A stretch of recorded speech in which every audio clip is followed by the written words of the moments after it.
Now in its 10th year, this is GabNet. Talk like you've never heard it before.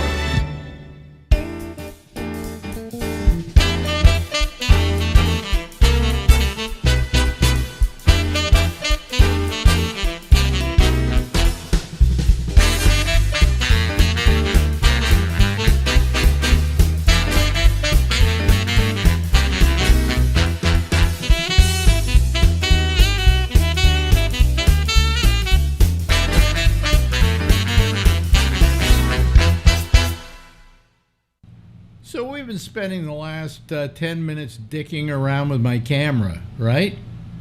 Yeah, very exciting. Isn't it? Yeah. And that's Albert Reynoso, as you can tell, because I have right below him, the name Albert Reynoso. So you will always remember his name as we do this. Perfect timing with this, by the way. I just got off my OnlyFans, but we got to rush it along because I have another session very shortly. So, me and Jeffrey Toobin are going to do a session together one day. Oh, really? Good. Yeah, it's going to be great. Mm. Is his name Jeffrey? Yeah, I think so. Anyway, here. Oh, you know what I found out? Please enlighten me. You know how you have these 10 degrees of separation, you know? Yeah. And I now have one degree of separation from Harvey Weinstein. Oh, great. I hope it's... I don't even want to think about what it might be. Well, let me explain. A couple of weeks ago, I went over to, what's the religious talk station? It's not a, they don't do religious talk all day long, but it was, they own WMCA, which is all religion all the time. But then they also own this other station, and I can't remember the name of the station. But anyway, they asked me if I would go over there and fill in for a host they had, because he was taking the night off for whatever reason. Right. And his name was Arthur Idella, I think, something like that. You filled in for him before, I think, right? Yeah, I filled in for him one night. Right. He's Harvey Weinstein's lawyer. Wow. I didn't know that. Him. Huh? Don't hire him. I won't do the show again. I'm sorry. I'm not enabling that sort of thing. Wow. He probably got renewed because I did such a good show. You know, I would feel guilty about that. Huh. Very interesting. That's 1 degree right there. 1 degree. 1 degree. Harvey yeah. Weinstein. Mm-hmm. So what's been happening down there in FLA? Listen, I know you wanted to talk to me today. For what reason, I don't know. I don't know why you want to do these things, but and usually I have something to say, but I really have nothing to say. And I have nothing to say too. What can I talk with Alex about? And I can't think of really any, because the news seems to be the same crap all the time. The TV series are starting to be the same thing over and over again, and I have nothing. Well, we have 22 minutes left. Why don't we just sit here and stare at each other? No, I prefer not to do that because, as I said, I have the OnlyFans I have to get back to, so I could be losing money. What OnlyFans are you? Oh, you're doing the OnlyFans. Oh, of course. Are you doing it naked? Look at that. That's a preview. You want the real thing, you go to the OnlyFans. Oh, I see. Okay. Yeah.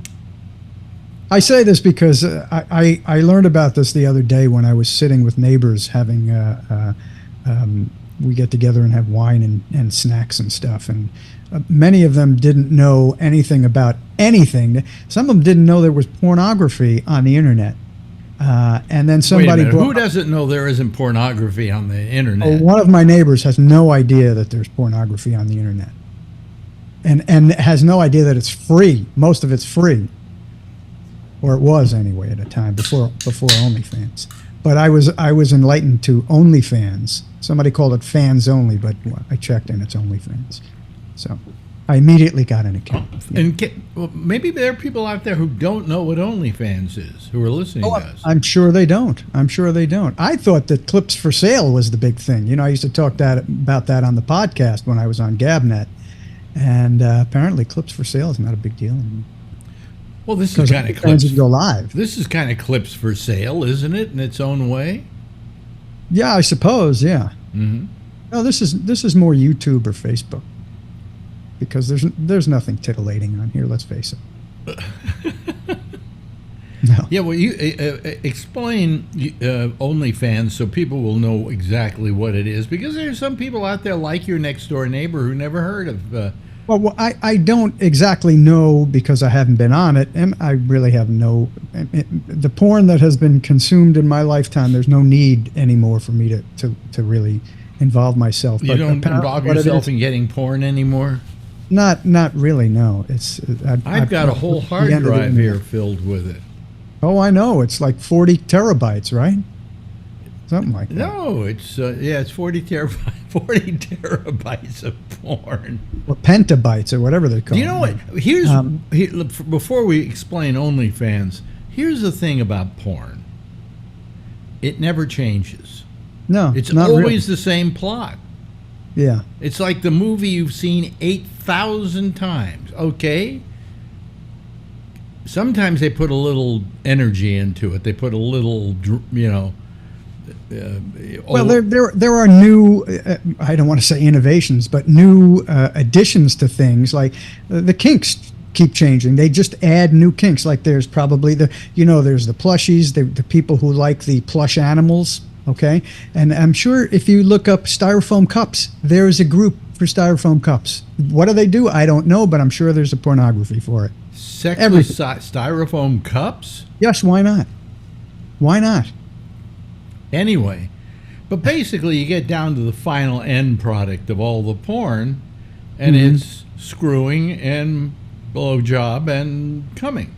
But not always, because when porn on the internet started, it opened up the arena of fetishes and kinks, and a lot of them don't even involve any sexual activity.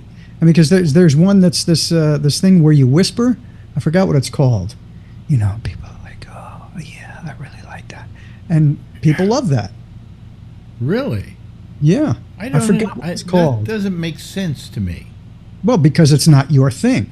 No. But for your thing, yeah, that makes sense. Yeah.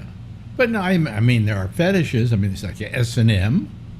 But that's old hat. That's way back when you can only get it out from a magazine that you had to order away from. Excuse me for being old-fashioned. Well, I'm just telling you. I mean, you're a tech guy. Everything changes. Now there are vibrators that you can activate. I don't know how, by pressing a code or pressing your keyboard somehow, that will activate the vibrator of the other person on the video. It's craziness. I guess a good craziness, but well, that makes sense.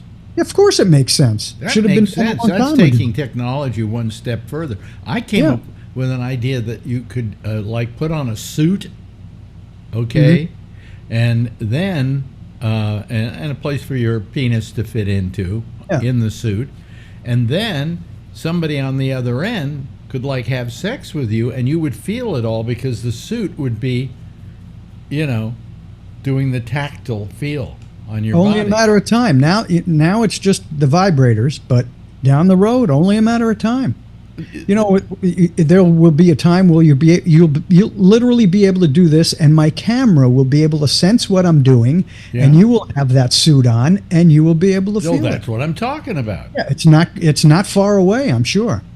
And it will feel just like you have the person there. Well, I don't know about that. Well, I mean, if all you're ever doing with sex is you're using parts of your body and the tactile sensation on that part of your body. Am I not right about that? You're somewhat right about that, because a lot of it has to do with the psychology. It's the brain that is the sexual organ. So the tactile part is one part. But I mean, you mentioned S&M. If you went to an S&M studio or whatever they're called, and the person who you were there to be humiliated by doesn't humiliate you, you've lost part of the thing, right? So it's not just the tactile, it's the psychological as well. Yeah. But I don't know. I'd rather have somebody there. And when it comes to porn, what I'd like to do is pleasure myself. That's you. That's you. Because can if you, always by do the way, if you can't pleasure yourself through the porn you're watching, then it's not porn. You can't pleasure yourself to the porn you're watching. And it's not porn for you. Yeah, but I mean, it's not porn. Right. If it doesn't, the only what is the only function porn has? What is it to build That you a get home? off. No. That you get off. Huh? That you get off from That you it. get off. Yeah. And most porn is done for guys, by the way. I don't believe that. I don't believe that anymore. And part of the reason I don't believe that is watching movies and series on Netflix and Prime and things.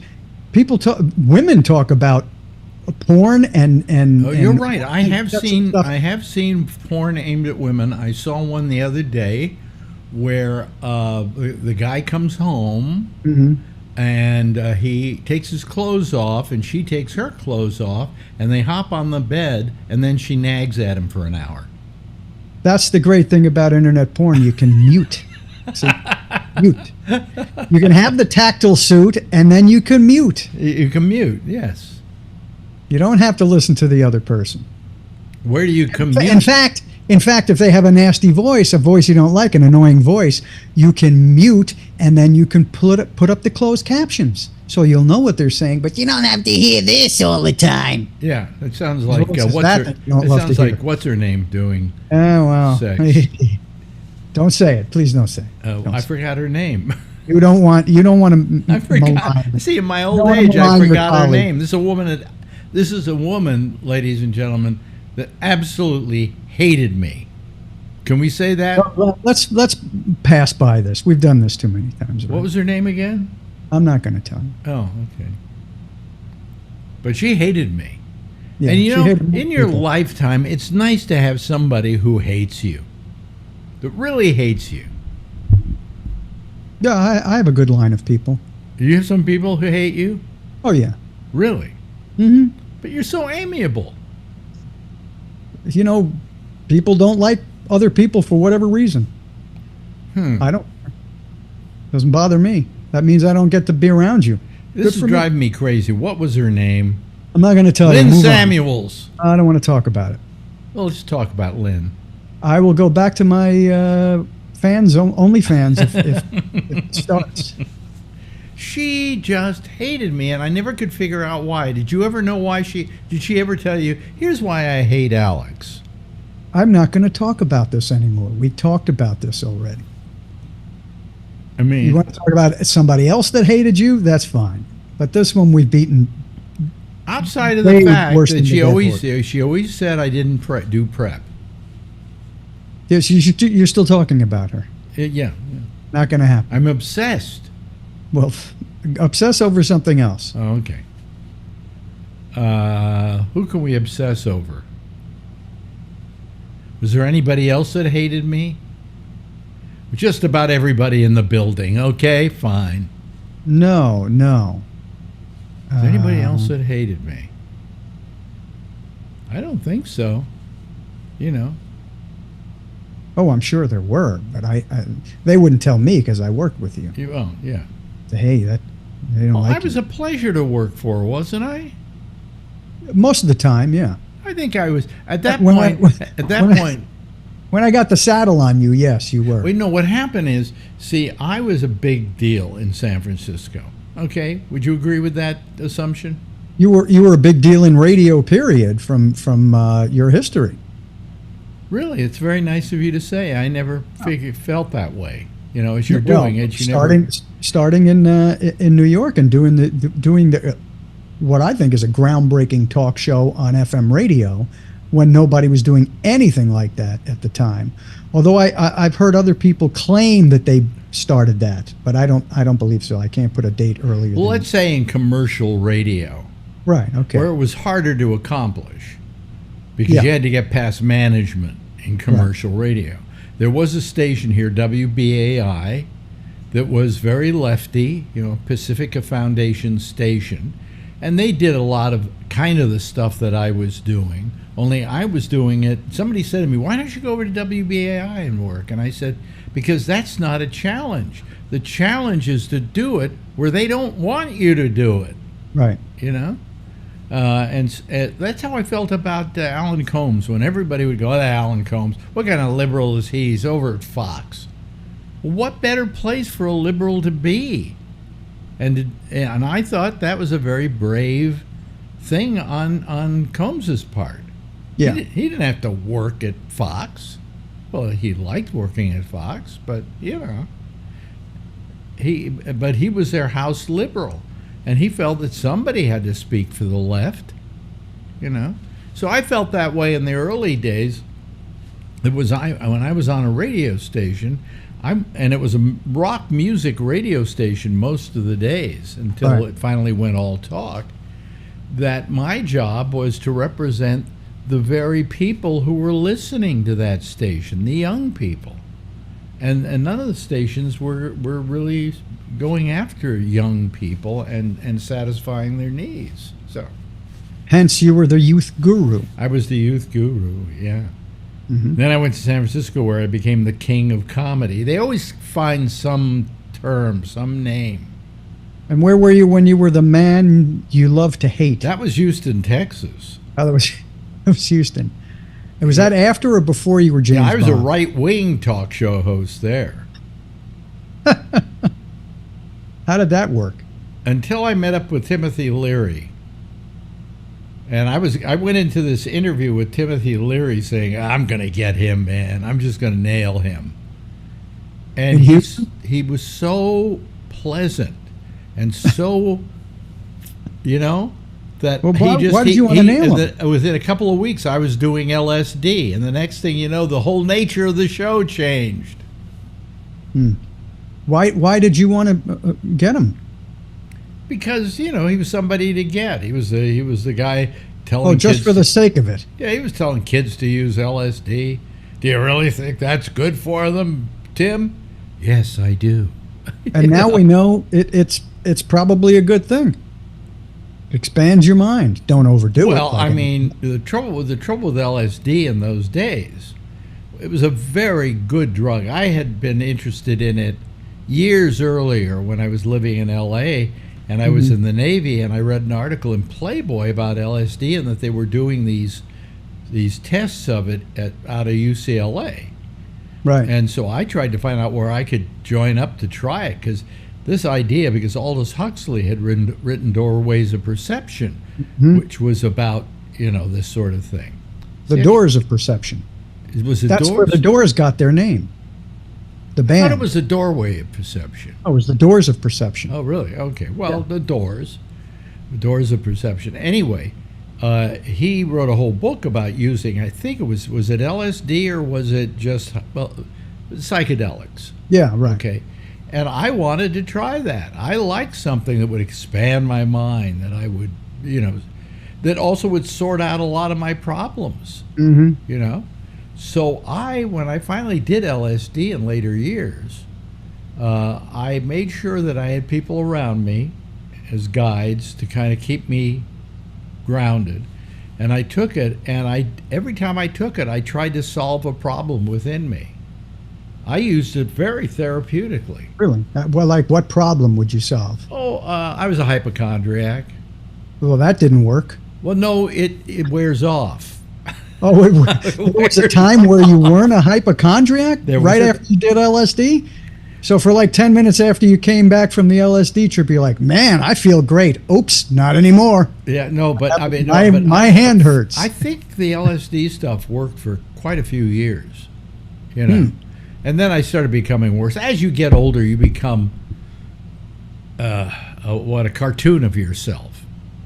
Like, I'm more a cartoon of Alex Bennett now than I ever was. Oh, you could not be any more of a cartoon. Yeah. In fact, Harry Shearer told me a wonderful thing about doing impressions of people. He said, it's much harder to do an impression of somebody when they were young than when they were old. That's why we appreciated this guy, Thomas, up at SCTV, because he did a young Bob Hope. Right. And then he could do an old Bob Hope. But as you get older, you become... And that's something. Huh? And that's something. Yeah. I mean, but that's the old Bob Hope. Do the young That Bob Something guy? Hope. I don't do a young Bob. I only do the in that something Bob Hope. Yeah. And that's something. You know, I got to tell you, and I was thinking about this. I was going to be talking to you today, and I should bring this up, and I bring it up occasionally, but you don't do anything about it. But that is this guy here. There. Here, let me scratch that beard of yours there. You feel it? He got the suit on? Anyway, where was I? I don't know. What's his name? Old impersonations. Oh, you were the first guy I ever knew who did an impersonation of Donald Trump. Yeah, well, it was a I don't know if it was an impersonation, but it was my take on Trump at the time. Yeah, and it always made me laugh. Because nobody did it back then. Nobody but now was there doing are so many people that do a great Donald Trump. You know what I hate those when I watch like Seth Meyers or Stephen Colbert, and they go into their Trump impression, and they're terrible. They're just terrible. I mean, your Donald Trump was the Donald Trump impression that all others had to be judged by. Oh, that's way too much credit. I'm not that good a guy that does that kind of thing. No, not at all. Really? But I appreciate you saying that. That's nice. I thought it was dead on. It always made me laugh. Well, because nobody did it back then, and he was starting to come up, you know, in the scene, in the political scene. Well, I think he was already doing The Apprentice. He certainly was doing The Apprentice. Yeah, so people knew who he was. But he was staging himself to go into politics, and there were more stories about him at the time, and so he was ripe to be impersonated at the time. Yeah. I don't want to say mocked, because I didn't mock him. No, you didn't mock him. I wouldn't mock. Anyway. Why do you think I was laughing? It was because you were mocking him. No, I don't take credit for that. They may come and get me if they win again. So remember when I questioned him being a billionaire and said I would give him? Yes, you did. Bring your billions here and put them on the table. Put $1 billion on the desk here. You know, go down to the bank, write a check, cash the check. We'll have somebody downstairs with a hand cart. You know, bring us $1 billion and just put it on the table here to prove to us that you're a billionaire. He never did it. No, and he didn't do it for Letitia James either. Can you believe it? You know, he can't do it for anybody. The only money Donald Trump has right now is the money that people send him. Yeah, for his sneakers and his Bibles. Well, but also just, you know, all that money that people send him for his campaign, legal fees. Yeah, why are you sending a billionaire money? I never could figure that out. If he keeps saying he's a billionaire and he's got plenty of money, why are you sending him money? Forget about the fact that he's asking for it. Forget about it. If he's got billions of dollars. Why are you sending it to him? If he's got billions of dollars, why is he selling sneakers? Yeah. You don't hear Elon Musk saying, I need billions of dollars. I got to have billions of dollars. Help me send up my next rocket. You know, right, yeah. No, you never get that from Elon Musk. You know why? Because he's truly a billionaire. Yes, he's got billions of dollars. That's why. And, I don't think Donald Trump has two nickels to rub together, as they say. He doesn't really need two nickels to rub together because he will be taken care of by all the people who like what he does and like his ideology, so he doesn't need it, you know. Yeah, but his current product is simply Donald Trump. It's always been Donald Trump. That's always been his product. He's never had much more than that. Well, he used to sell his name. They put it on buildings. That's Donald Trump. That's his product. And now they're taking them off because that association and that name doesn't carry any weight with it. No. But who else has that ability to do that? Anybody? I'm trying to think if there's anybody else whose name was just simply the product. You used to have guys like Ziegfeld and Astor. Yeah, but they Ziegfeld put on shows that people paid money to come and see, and Astor had billions. You know, a lot of money, or millions maybe in those days. but he had a lot of money. In fact, he built the building I'm in right now. Right. You know, so he had stuff he did.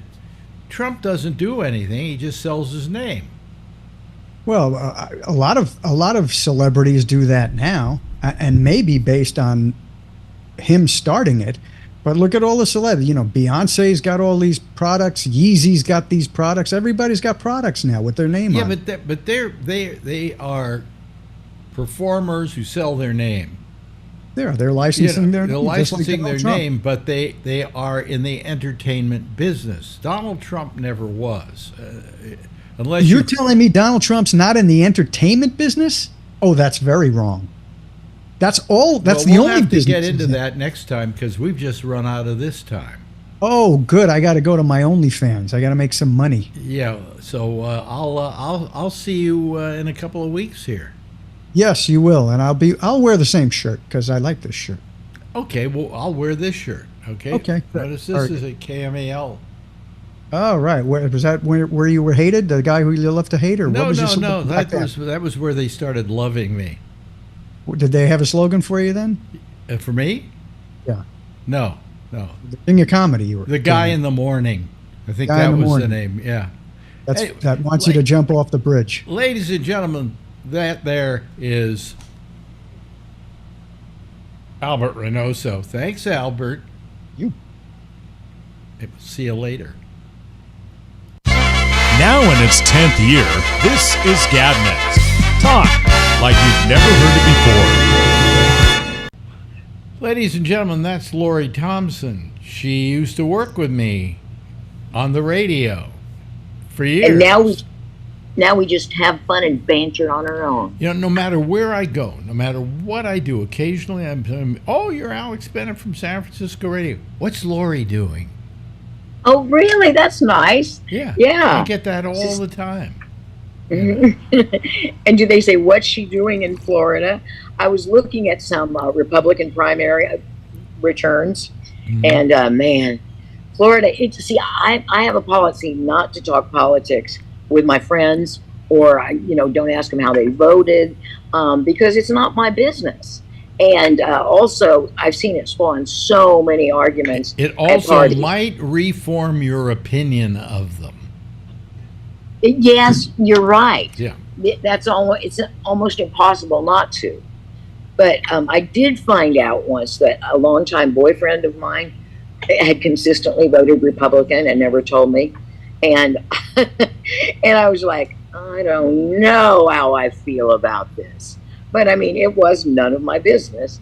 And he wasn't ardent about it. He just, that's what we had. Well, I don't mind if a Republican is a staunch conservative. Okay? Yeah. Because at least they have a philosophy of life that guides them. Okay? Yes. Unlike Donald Trump, who isn't a conservative. He isn't anything. You're right. So and I know conservatives that hate Trump. Yeah. Because they don't consider him conservative. Well, and I'm watching a documentary on the Clintons. It's available now on Netflix, I think, maybe Prime. But a documentary on what? On the Clintons. On the Clintons. I think I watched that. Yeah. And he uses the phrase, Bill Clinton does, "Make America Great Again." And I thought, Trump, that thief, he stole Clinton's phrase. Oh, so was Ronald Reagan was a thief. He made it up. His whole campaign a few years ago was "Make America Great." MAGA. Yeah. Again. Yeah. So, I remember years ago, Rosalind Carter was asked by somebody interviewing her, and they were kind of a Christian, so they asked this question, "Have you been born again?" And she looked back at the woman and went, "No, I got it right the first time." Yeah, right.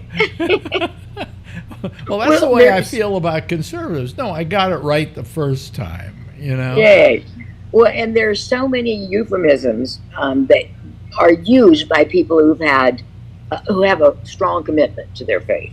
And when born again, saved, what is it? A salvation experience. Well, there are a what lot. I'm saying is it's kind of like being asking whether you've been born again. Make America great again. Well, America isn't great.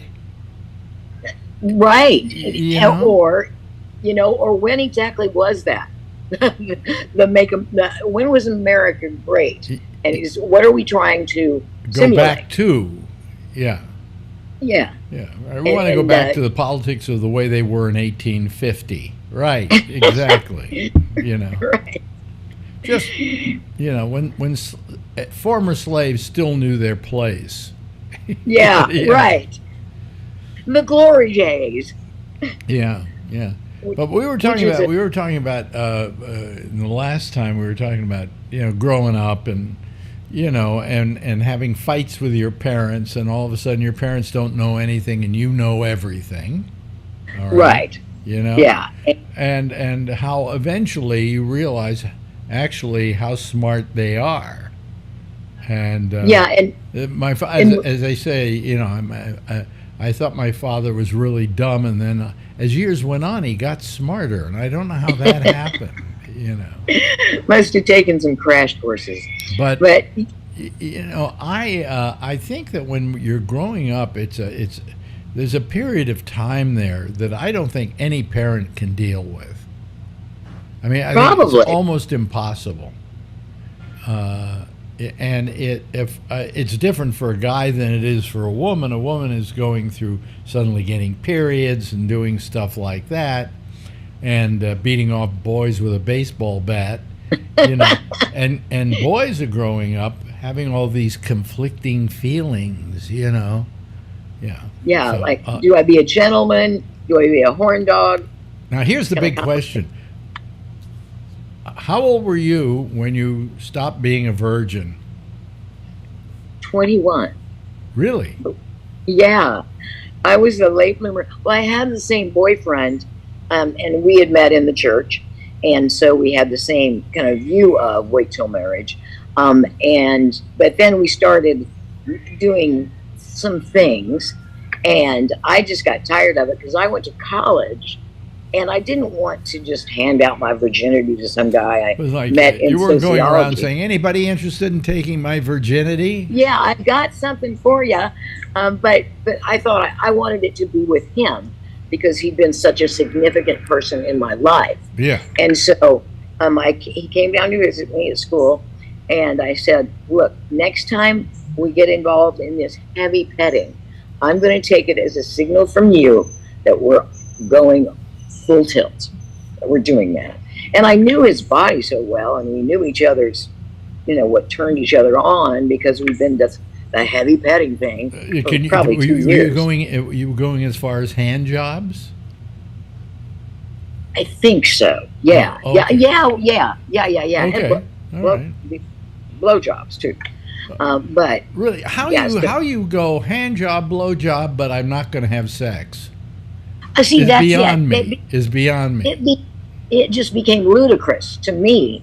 And I said, this is, who are we kidding? Are we who are we trying to please? Are we trying to please God? What are we doing? But I really wanted to, seal the deal with him. And he thought we were going to get married, which is, he said, why he took that course. But I just brought him right to the edge when we were heavy petting because I knew what the edge was. And then I stopped with the heavy petting, and nature took its course. Yeah. And yeah, so you were 21. I was 19. that's pretty late for a dude. Yeah. I mean, Yeah. generally, I hate to generalize, but yeah. And was it with someone you had dated for a while, and Yes. you cared yes, about a lot? A woman I dated for a while, and then she got pregnant. Oh wow! Great way to start your sex life. Well, and then she got pregnant. Oh, really? Oh, okay. You didn't use any contraception like condoms? Why? They're just so If uncomfortable. you feel like you're Like having sex gonna with a have an raincoat. orgasm, you pull out. Okay, which is no less than reliable. It's not as reliable as a condom. Right. And not as is it- reliable as not doing it at all. I mean, you got to Right. remember when I did it, there were no pills or anything. There were no contraceptive pills. There were no birth Yeah. control pills. That was pre-birth control, yeah. And So anyway, yeah, it'd been somebody I was going out with for quite a while, and we did it in the back seat of a car, and I don't know whether we really did it then, okay, because I couldn't tell. You know, let's face it, I was inexperienced, okay? I don't. Right. Did you have sex? Well, I don't know whether I had sex or not because I've never had it before, and I never had anything to compare it to, okay? Well- So the following Monday, she came over to my house after school. My parents were at work, and we consummated it. well, that was a better way, I would imagine. Yeah, It and just then you couldn't diverted stop the us. car. We were like little rabbits Well, same going here. at it all the time. After we crossed the bridge, Yeah. it was free for all. Now, here's the question. See, how was it? And my answer was, well, since I had never had sex before, it was the best I ever had. That's good. But yeah, it was pretty good because we had such intimacy, emotional intimacy. We'd been going together, we had a couple breakups, but for essentially 6 years. Okay. And so we had such an emotional bond that I felt good about it. He did not. He felt like we had violated God's law, and he still wanted to do it all the time. But yeah. Have you talked to him since? Oh yeah, we talk now. Okay, Not so- often. He doesn't feel that guilty about it now. No, but Okay. get this. One reason I have an issue with I've had issues with my mother. She knew that he and I had a connection, and yet we would break up frequently and then get back together. And it became kind of a cycle, especially once I went away to college. And so while I was away, she was in real estate, and she had a client who was a teacher at the high school, and she fixed the woman client up with Brad, with my boyfriend. And I just felt so betrayed because why would you do that, Mother? Why? I mean, she knew that he and I still had a thing for each other, and she introduced him to the woman he married. He ended up marrying, and that really stung. Man, that hurt. And I held on to that for. You gave yourself up for him. Yeah. Well, and that's what. And she asked him how many times. First of all, she made a big deal out of it about the losing virginity. She could be overly dramatic, and so she asked him how many times we'd had sex, and he said maybe 5. And then my sister, knowing what he had said, asked me independently, how many times have you and Brad had sex? I said, I don't know, 75, 50, 75, which is different than 5. It's different than 5, yeah. Yeah, and so that was weird. Because once you do it, you don't stop doing it. In No. fact, in the very beginning, when you give up your virginity, you're going for it. My only problem was that after I broke up with that girlfriend, I wondered if I would ever have sex again. Oh, really? Yeah. Well, yeah, it is kind of a milestone thing, and Yeah. you don't know what comes after. Now, I can't tell you whether it was good or not, because it was the best I ever had up to that point, but I had nothing to compare it against. Okay? I mean, I've had sex with some women who I could tell you who they were, that it was just phenomenal. Okay? Yeah. But that was later on in life where I had a standard to Compare. compare it against. Yeah. Yeah. Yeah, well, there was a guy that I didn't find that attractive, but he was really fun. And so we would go out and do things. And he was an very interesting guy. Our dates were very offbeat. Like we'd go to a Feng Shui seminar and they teach us about it. And then we go on a walking tour of San Francisco and they'd point out examples, and then we'd all end up at a Chinese restaurant for a communal dinner. I thought that was a very innovative date. Mm-hmm. And yet I wasn't attracted to him physically, but we got a little stoned one night at his house, and he went south with his, with his mouth. How you describe it? He went south. Okay. or of the equator. Navel being the equator. Yeah. Exactly. And we didn't have intercourse. Did he find any penguins down there at all? No, the smell was too bad, so he knew they were there and avoided them. Yeah, no, I meant the penguins. You meant the penguin smell, yes. Yeah, but it was like the best orgasm I've ever had. And to this day, you can say that? Huh? At this what? To this day, you can say it was the best orgasm? To this day, I can say that. Really? Yeah, it was phenomenal. And yet I didn't have that much interest in dating him, and I wasn't going to keep dating him just because he gave great head. I think that was back. Isn't that a good reason to keep dating him? Well, kind of, yeah. Yeah. But it didn't ever happen again, because I felt that was misleading. If I wasn't interested in him, that was definitely misleading. Yeah. But yeah, it was still memorable. Wow. Yeah. But, yeah. I'm trying to remember if now the first time I ever had sex, I can't remember whether it was good or bad. And that's fair. It made pee-pee feel good. That was it. That's what you're searching for. I mean, guys, I think, are on a different level too. Women are very protective of their vaginas. Okay, they treat them like, because pregnancy. Well, the threat of pregnancy. The fear of pregnancy is probably the greatest mitigating factor in women holding guys off. Yeah. And once the birth control pill came around, that was no longer a problem. That's but up right. Until that point, it was. Yes. But they always treated their vaginas like, hey, this was some kind of treasure, and I'm not giving it up that easily. And Fort Knox. Guys went, I don't care where I put my penis. Guys just need their penis to be gratified. Right, and you used to say that there's a drive in men to inseminate the herd. Yes. And I think you are right. Well, we're animals just like any other. Face it, folks. Yeah. Don't try to argue the fact we are, And our job, like a lion, for instance, is to inseminate the herd. Yeah, and when you said that, I thought maybe it was just like an excuse guys were floating. But I agree with you.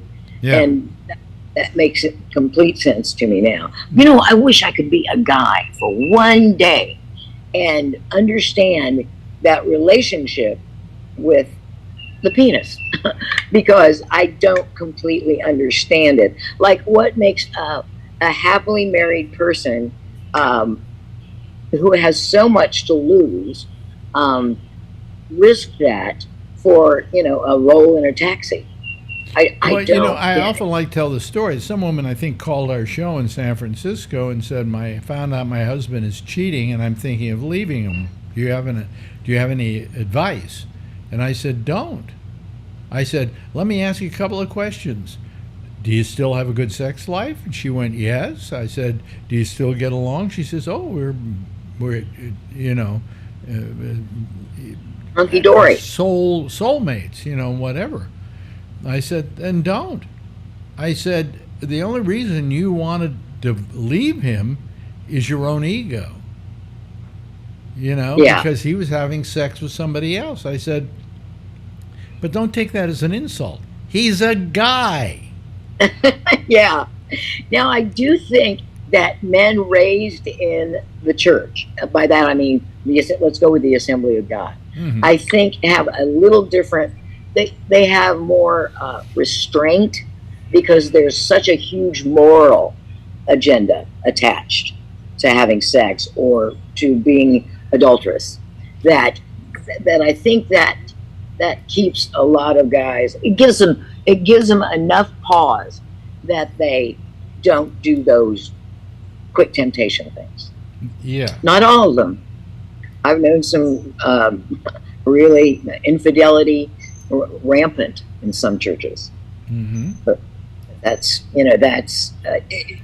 all. I think a lot of it has to do with the way you were raised. If you can't, your parents had a good marriage, didn't they? Yeah, they argued a lot.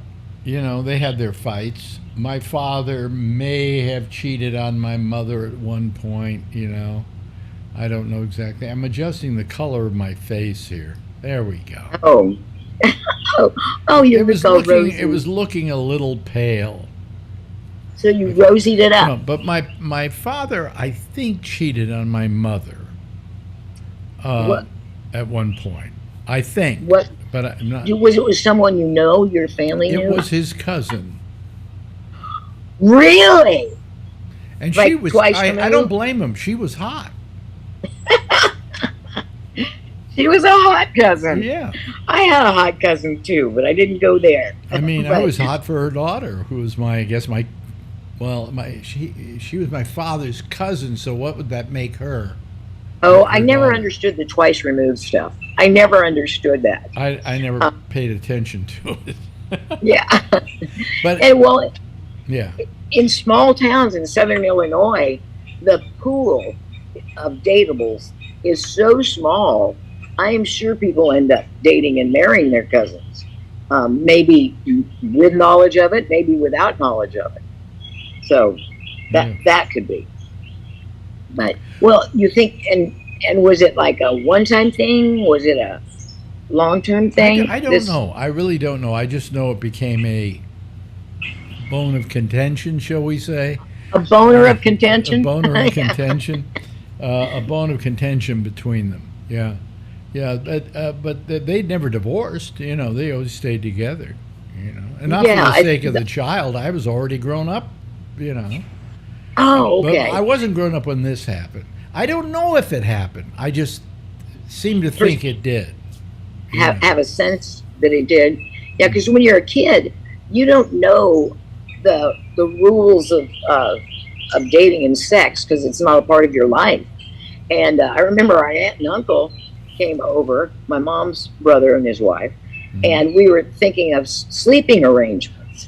And I said, well, and such was it that we needed room for one more person. And I said, well, Aunt Joy can sleep with Mom and Dad, not realizing that probably wouldn't work. But I was a kid, I was like 5, and everybody kind of chuckled, and I didn't know why.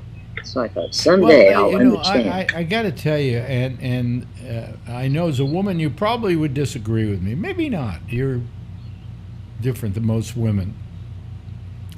I just think that two people marrying, especially when they're young, and I say young, 20, early 20s, who are expected to spend the rest of their life with this person as their only sexual mate, is a bit asking much.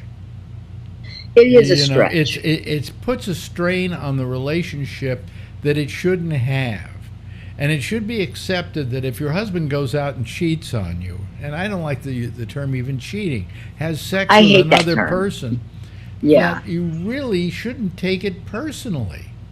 It's not your fault, and it's nothing wrong with you, and it's just that, as I told one of my wives, it's not that it's you, it's just that she's just another woman. That's all. She's what guys used to refer to as strange.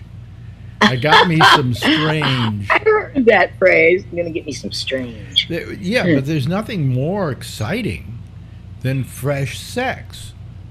A couple of times later, probably sucks. But in the beginning, it's you've scored, and boy, it feels good, and everybody's having Disney a World. Wild old time. But about the 5th time, it may be terrible or boring or whatever.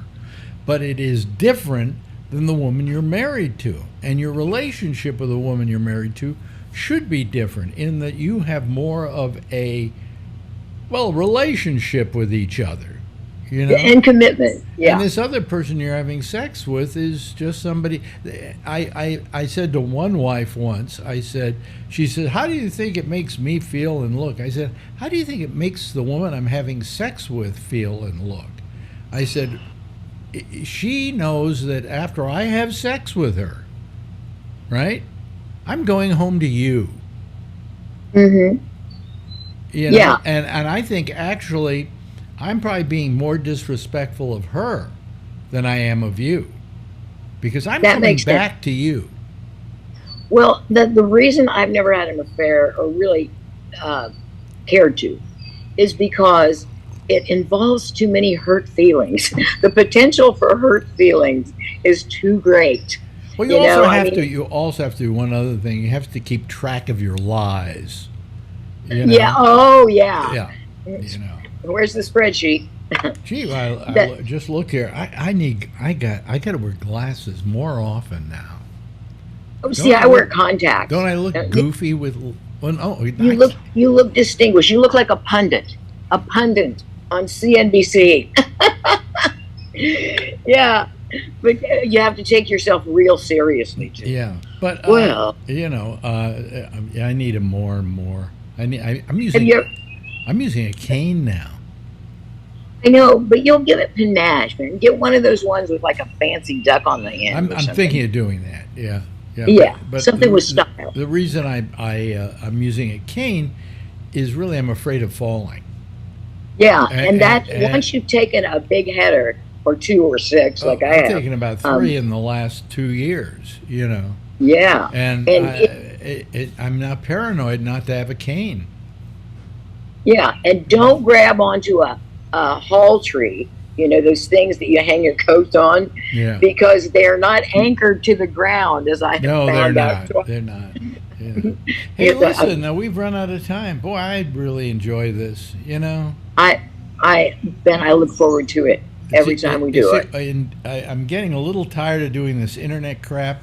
But the only reason I keep doing it is so I can play these things with you and Farnham and my old producer Albert and a bunch of other people that I talk to from time to time, because quite frankly, this is just enjoyable, you know? Exactly. It's like we get a visit.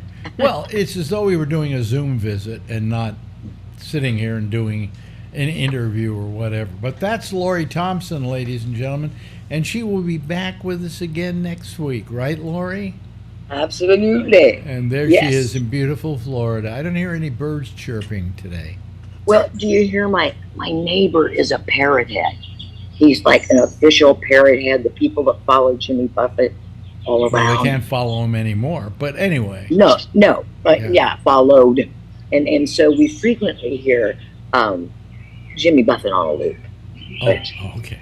But yeah, maybe I can get him to treat you to that sometime. Oh, okay, good. Ladies and gentlemen, Lori Thompson. Thank you, Lori. I appreciate it. It is my pleasure. Bye. Now in its 10th year, this is GabNet. Talk like you've never heard it before. I got to tell you, ladies and gentlemen, I screw up badly. What I did is the last video we did, I set it to start streaming. And so it went out over the internet. Right? The old internet. But there's no way I can get it till tomorrow when it becomes a permanent file and I can then download the picture. So they can watch, well, they can't watch it anymore, right?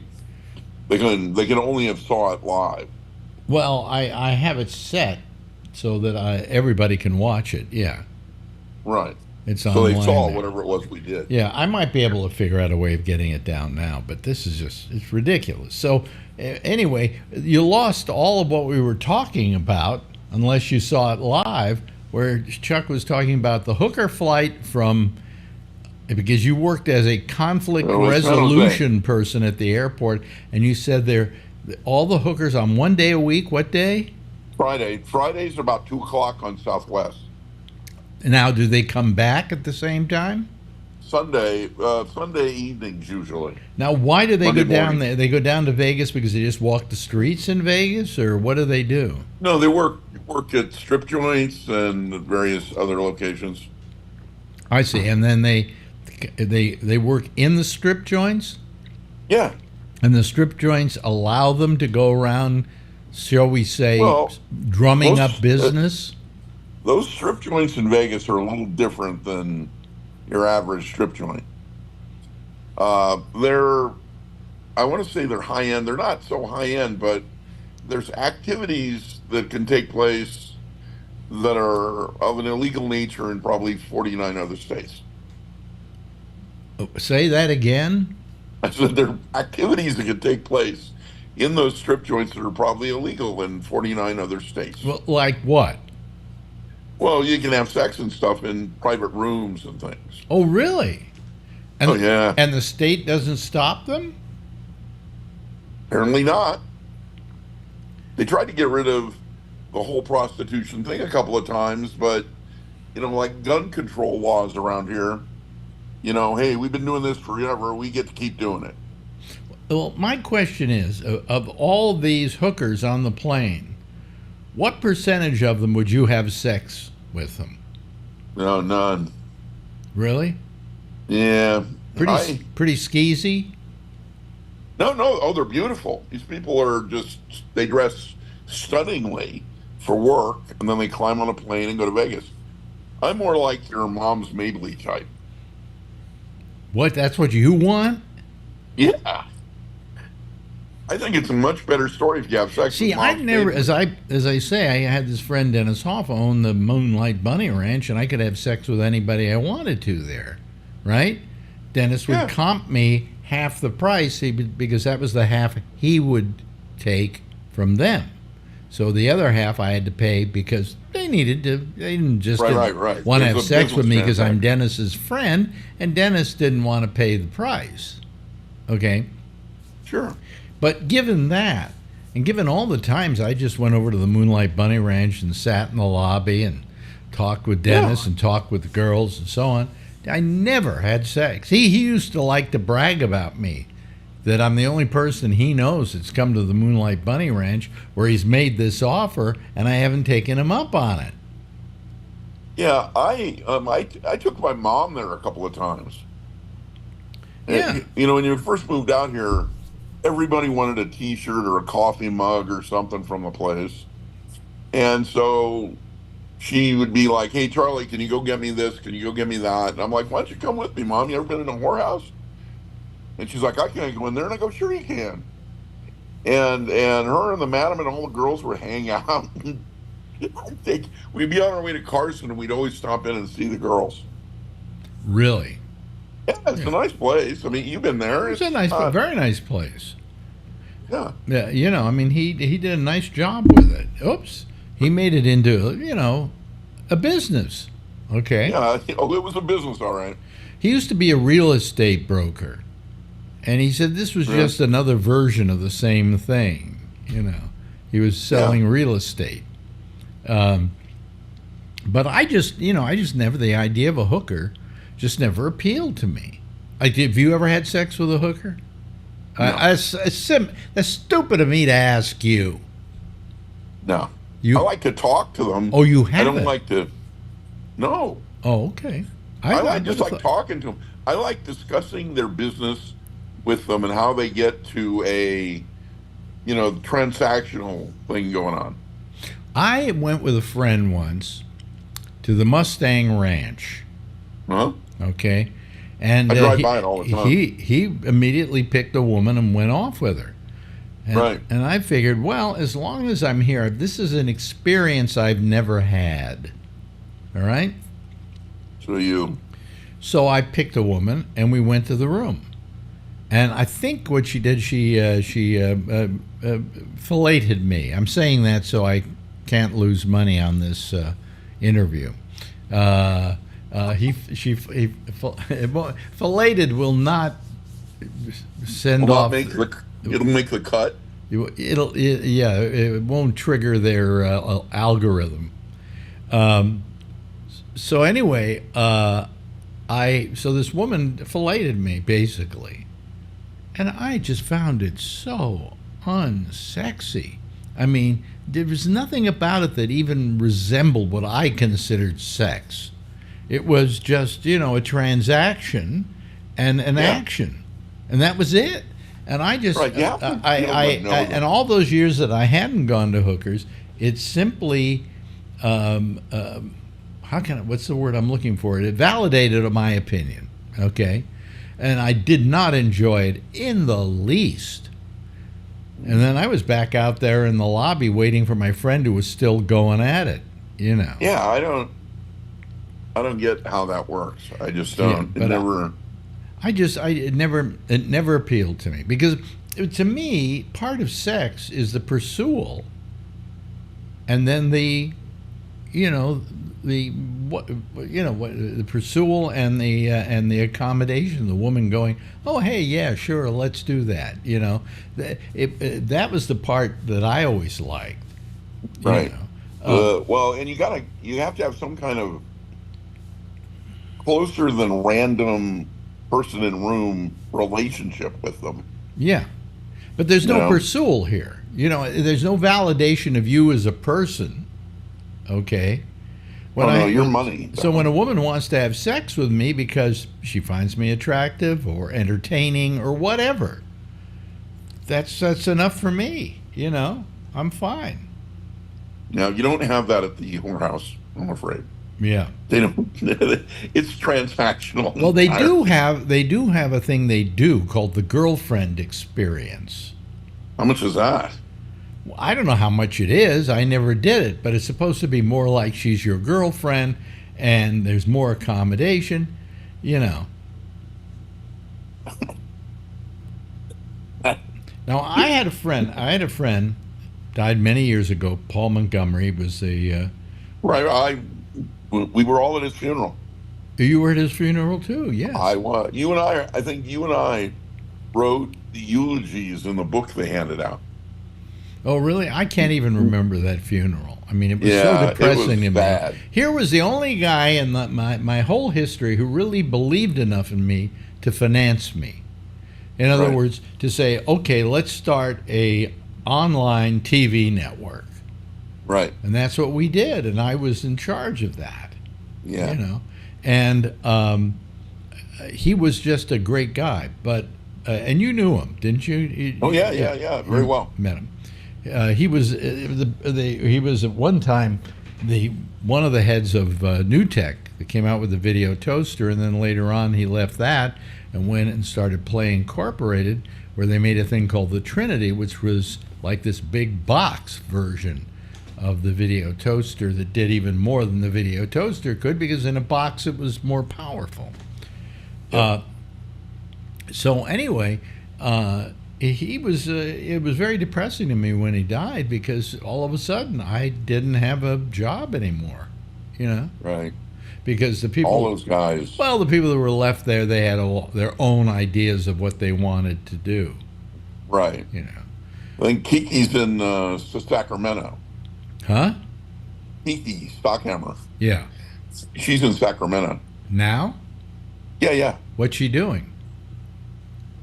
Last I had that conversation, Kiki Stockhammer. They were doing that. Let's explain Kiki Stockhammer before we go any further.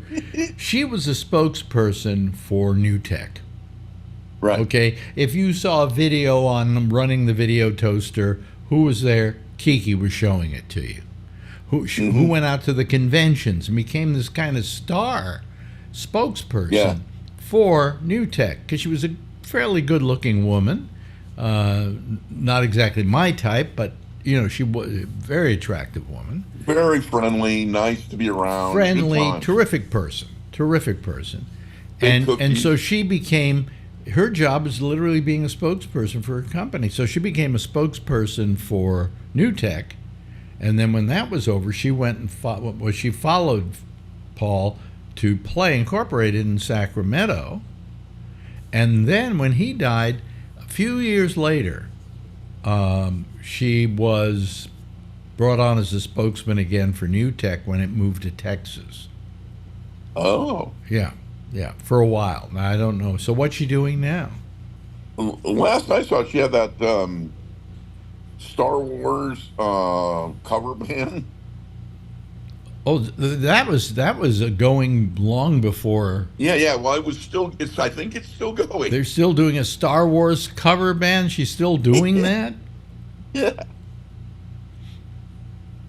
And what? I can't remember what they played. I don't either, but I remember their outfits. That was what they dressed up looking. It was a weird mesh between Star Trek, I think, and Lost in So Space. she's not at New Tech any longer? I don't think so. Oh. Yeah, I don't see her on any of their promos and stuff. Yeah. I have talked to her a few times, but nothing lately. I run into her somewhere. Nice lady. Yeah. Oh, swell people. But anyway, where were we? What brought us to that? We skipped past hookers and Kiki's Stockhammer. And by the way, in case you're listening and you're a friend of Kiki's, we weren't equating her with the hookers. No, we're friends. I think if you called Kiki today and said Chuck Farnham, Alex Bennett, she'd go, "Oh, they're friends of mine. Yeah. I know those guys." Oh yeah. Of course. Oh, I wonder what she's looking like these days. I don't know. Like, for instance, have you seen Grace Slick lately? Yeah. Any of you young women out there who might be watching this, although I doubt it, okay, who are relishing in the fact that you're pretty foxy, you're pretty terrific. When you reach 70, forget it. You aren't going to be able to make it on your looks. Okay, so learn to make it in some other way now. You look like her and Ann Wilson from Heart look very similar. The fat one? Is she the fat one? Yeah. Yes. Well, she's lost weight, I think, recently. Is she? I think she yo-yos. Yeah. Well, I always felt sorry for her because Stevie Nicks, same thing. Stevie Nicks is fat. Stevie Nicks was she looked like a blimp at one point. Now she's kind of came back down a little bit. Okay, all right. But Stevie Nicks, boy, that was a hot woman. I think she fell apart after 77. I think. Well, the thing is, and I'm proof of this, you never keep your looks. How much coke can you do? Well, it isn't a matter of coke. It's the worst enemy of all of us? Gravity. Gravity. Everything that used to go up now goes down. That explains why I can't see my penis. My stomach's in the way. Yeah, well, I can't see mine any longer because they did all those operations on my prostate, and it just goes, I don't have any reason to exist. Is it turtling on you, is it? Huh? Is it turtling on you? Yeah, it's turtling on me. Yeah, that's what mine does. People going, I don't know. Like, I'm not even sure it's down there, except every once in a while my leg gets wet. Well, the thing was that when it was really operating at full function, heat capacity, I never remember a day without some kind of a partial erection, But and then all of a sudden they go in there and they put in the seeds in my prostate, and they radiate my prostate. And it's like they put it up on a punching bag thing and just went. And now I go to my urologist and he does the finger thing and he says, yeah, it's really flat now. Yeah. I've got a flat prostate. It's supposed to be. But that does affect the rest of you, Right. Right. Well, mine, they stuck all those needles in it, and now it just lays there. Is this a discussion we should be having? I don't know. I don't. Why think not? So. Let's get back to the hookers. We'll get like 70 people in here, and we're going to all have this conversation. Saddest place in America? The urologist's office. And also, if you go to most urologist office, people waiting, the males waiting, all old. All old. Yeah, and they're staring at the ground. Yeah. They're all looking down. Nobody's making eye contact. Well, I went to this place where this doctor was part of a practice that literally in the waiting room, there were at least 20, 30 old guys just sitting there waiting to see their urologist. Yeah. You know, Because that's who goes to see the urologist. you know, I mean, I can't remember ever going. Well, I remember going to a urologist when I was younger, but what did I go to him for? Really? I can't remember now. It wasn't anything, you know, anything really important. I don't think, why would you even need to go? Yeah. I had this one doctor, though. This is a funny one. Every time I would go to him with something, he would say, well, lean over. And then he would stick his finger up my rectum. See, there's another term that nice. won't flag the algorithms. Nice. Every time I could go to him, he would say, I could go to him and say, I've got a cold. He'd say, okay, here's some medicine for that. And by the way, before you leave, bend over. Right. And he would do that. And I'm thinking to myself, number one, he's not a urologist. He's upselling you. He's upselling you. And I finally, one day I said, every time I come in here, you stick your finger up my rectum. What's that all about? He says, oh, come on, you like it. Oopsie. Okay. And I remember another doctor. You want to know the worst doctor I ever went to in my life? Everybody, I need to go to a doctor every now and then. Usually it was for like the clap or something like that. Right. Sure. And you couldn't just go to the doctor. You had to go to the doctor. You had to get to know the doctor. So anyway, a friend of mine, Bruce David, was at Screw Magazine, said, well, down the street, there's the $10 doctor. And those were the days where I didn't have insurance or anything, so you had to pay for this stuff. And I went, $10 doctor? He says, yeah. Yeah. So I go down there, and there's a lineup to see this guy, right? Of course. And I finally get in to see him, and I can't remember what was wrong with me, and he gave me some medicine or something and sent me home, and it didn't go away. So I went back to him, paid another $10. He gave me another pill. I went home, it didn't go away. Finally, go back to him, give him another $10. He gives me another pill. It still didn't go away. I finally went to a regular doctor who took care of the problem. All right? And when I talked to Bruce David about it, he said, what do you expect for $10? Jesus. You know, so that was the $10 doctor. I always was curious about who's that guy from the Haight-Ashbury Free Clinic? Oh, you mean he was my psychiatrist? Yeah. What was his name? Gee. Now you see, this is what people do to me. They ask me a name, and then I'm pressured to come out with it. And at my age, I can't come out with it because I'm being pressured. Otherwise, he was called Dr. Hippocrates. I remember that guy being real nice and at the same time kind of weird. Well, he was my shrink. Right. He didn't do anything for me, but he was a nice guy and an old friend, and I should know his name. He was known as Dr. Hippocrates, and it was oh God, I forget it. He was like the big guy, the director of the Haight-Ashbury Free Clinic. Yeah, and he actually wrote a column in the underground newspapers called Dear Dr. Hippocrates, which people would ask him medical questions, and he would answer them, and he was very good. He was really terrific. I mean, he felt like he looked weird, but when he talked like the smartest guy you'd ever run into. Yeah, he like knew everything. Right.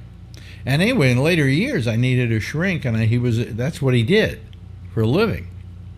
And I went to him, and he was my shrink for maybe 2 years, something like that. Yeah. You know?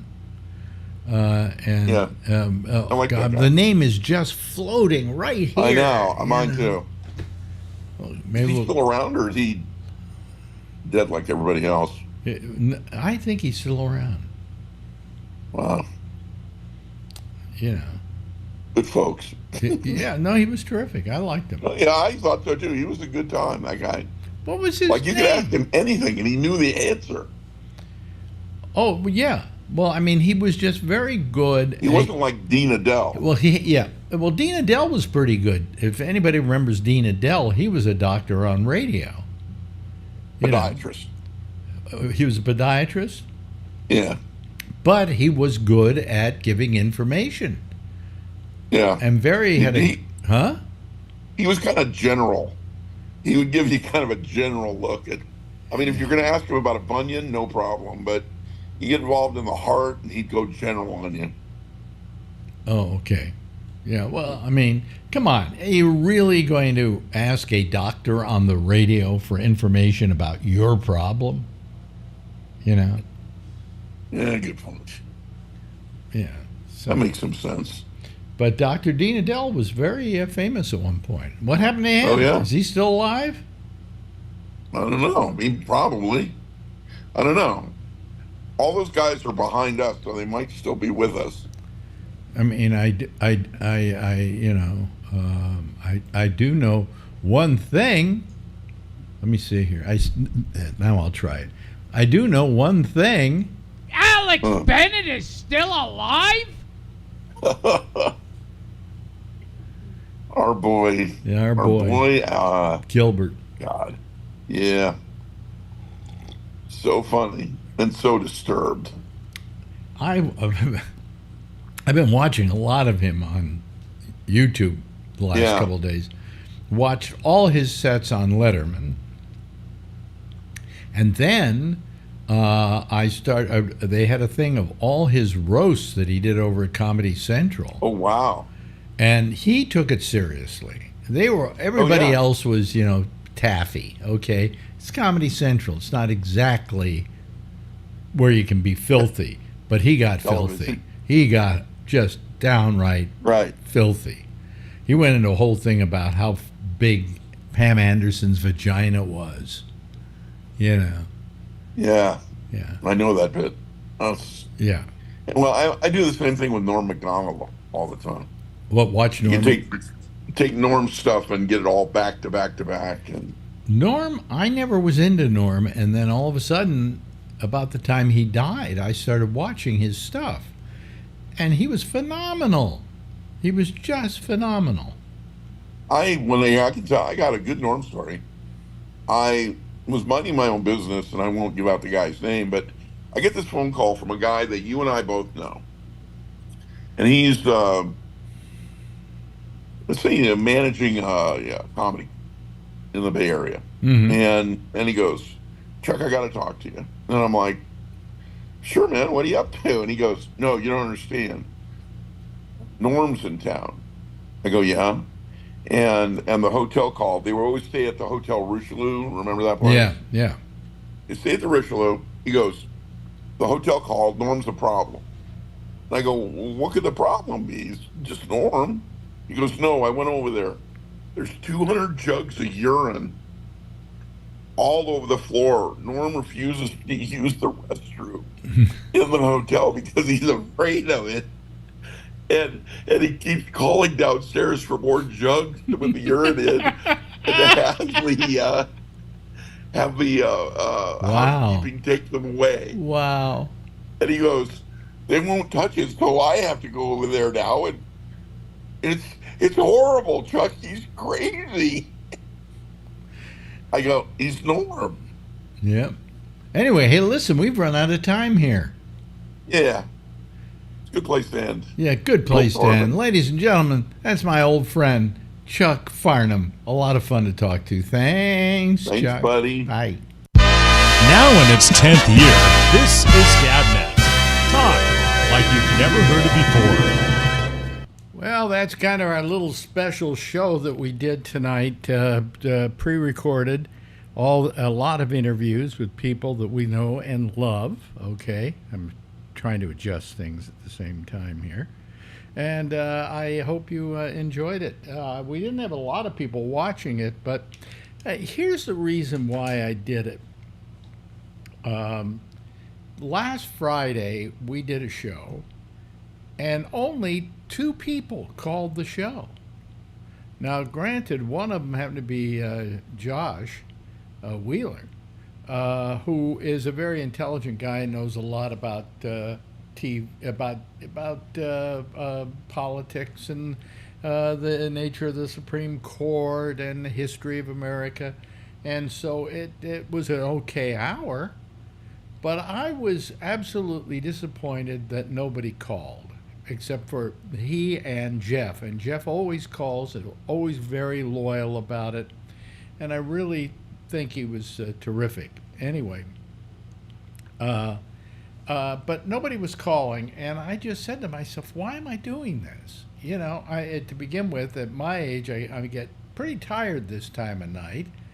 And I still do this thing. Every night I'm out here for you people. And yet I don't, we're down to like, 2 people on a Friday night. Usually Friday night was our best night. So I kind of felt I was really pissed off. I was trying to decide whether I was even going to continue doing the ramble or not.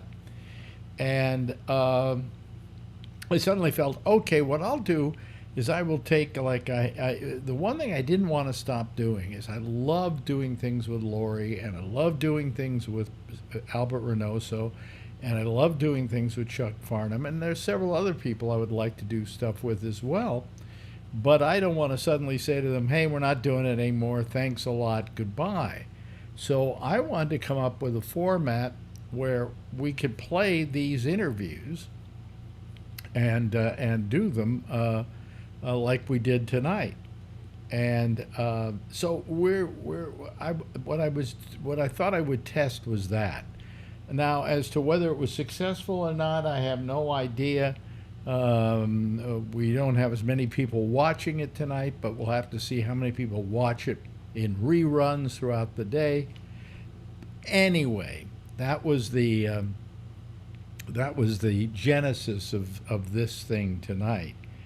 And I just don't know. I mean, I'll have to see tomorrow night what happens tomorrow night on Friday, if we have enough of an audience. If we don't, I'm just going to call it quits on the ramble. That's it. And what I will do is one day a week I will do a show like you saw tonight. And I will do the Monday show, which I love, and a lot of people call into, and a lot of people watch. It's a very popular show. And I'll leave it at that. Why should I work so hard? And then to get the insult of nobody watching, nobody calling. I don't know that nobody was watching, but nobody was calling. Oddly enough, we had a lot more people than we're getting tonight. All of a sudden, because I'm live and I'm talking to you, we're getting listeners to this, which makes no sense at all. I mean, I don't think I'm entertaining at all anymore. And we're not even talking to people, okay? There's no talking to them at all. So, that's that. Anyway, so that's the story of how this show came about. And what I might do is, if I don't continue with the ramble, is do this, Alex Bennett and Friends, and have all the interviews I do every week with friends and so on and associates. And I still got to figure out what to do with Bubbles, but outside of that, we've got all the people that we're going to have.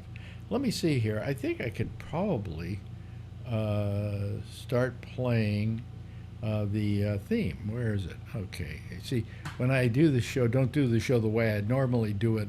I get all bungled up here, not knowing what to do next. But there's the theme song. Yeah. Anyway, I wanted to keep going straight on till midnight New York time, because I didn't want to throw Amy Manuel off and have her say, wait a minute, why is my show starting already? Because she has it set up so it's on a thing called a butt, which just sits there and waits for me to sign off, and then it signs itself on, and that would throw her all off. So I figured I would just keep going until midnight. Anyway, listen, we'll see you again tomorrow night. We'll be back here with our usual situation of people calling in and talking to us, and we hope we'll have a decent sized crowd calling, and I won't have to suddenly say, hey, fuck it, I don't need to do this. I'm too young for this. Anyway, thanks so much. We'll see you again. Amy Manuel is next with The Intersection.